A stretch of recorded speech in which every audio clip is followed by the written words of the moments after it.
5 consejos para manejar una urgencia hipertensiva. Punto número 1. Aprendan a decir que no es una urgencia hipertensiva. Aquí están por las guías. Este artículo las maneja las 4 guías, entonces se las voy a poner. La guía europea nos dice que una presión de 180-120, la sociedad catalana de 190-110, la sociedad española 210/120, o la JNC7 después se cambió a 8, pero mantuvo la misma cifra, 180-120 de presión. Todo lo que esté ahí por arriba es una urgencia hipertensiva, siempre y cuando no tenga daño a órgano blanco, que eso va a ser otra historia. Si tiene 180-120 hacia arriba, entonces hay que tratar la urgencia. Si tiene 180-120 hacia abajo, entonces eso no es una urgencia, es un descontrol hipertensivo y hay que mandarlo a la consulta, no tiene por qué estar en urgencias. Punto número 2. ¿Cómo hay que tratarlo? Tenemos que pensar si el paciente era previamente hipertenso, y eso es bien importante. ¿Por qué? Si el paciente ya tomaba telmisartán, podríamos simplemente duplicar la dosis del telmisartán que ya tomaba y eso le va a ayudar. O podemos utilizar una de las vastas líneas de tratamiento que tenemos. Por la facilidad que se tiene, Captopril es una de las primeras líneas, que es un IECA, o el atenolol, que es un betabloqueador, o podríamos utilizar un ARA2, que es el losartán, como los más estudiados, no porque sean los mejores. Todos estos vía oral. No existe ninguna presentación sublingual de Captopril. No den nifedipino sublingual. No den gotitas de nifedipino abajo de la lengua, porque eso empeoraría el... Punto número 3. Suponiendo que el paciente ingresó con nosotros sin ningún síntoma, eso no exime que nosotros tengamos que vigilar y valorar que no vaya a tener algo diferente.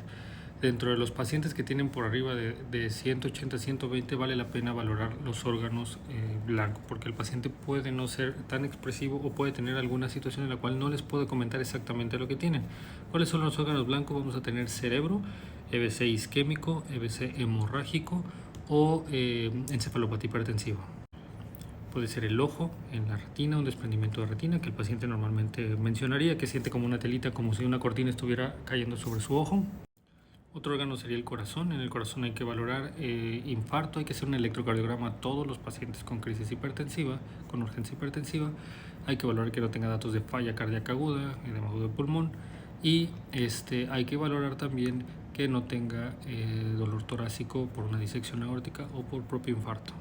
Y el que casi siempre se nos olvida: alteraciones renales asociadas a crisis hipertensiva, lesión renal aguda como principal diagnóstico. Tenemos que hacerle una química sanguínea a los pacientes. Aunque no queramos, tenemos que hacerle una química sanguínea y eso nos va a hablar si el riñón está funcional o no. Claro, todo esto tendría mucho que ver si el paciente tiene una química sanguínea previa o tenemos manera de nosotros conseguir una química sanguínea previa para poder valorar si el paciente realmente tiene alteración aguda o no tiene alteración aguda de la función renal. Punto número 4. En todo esto lo podemos hacer mientras la crisis hipertensiva está siendo tratada por vía oral. La crisis hipertensiva con urgencia hipertensiva se trata por vía oral, con los medicamentos que ya mencioné antes. En el punto 4 ya pasó una hora y vamos a revalorar al paciente.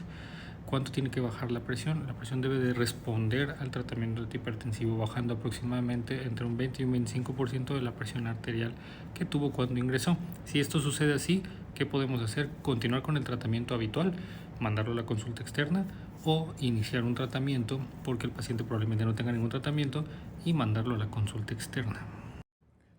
Punto número 5.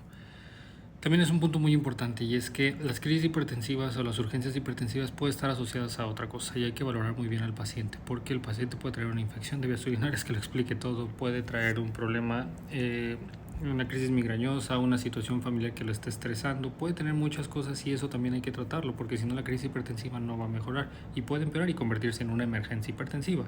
Por lo tanto, es bien importante manejar la patología de inicio que lo está provocando la crisis hipertensiva.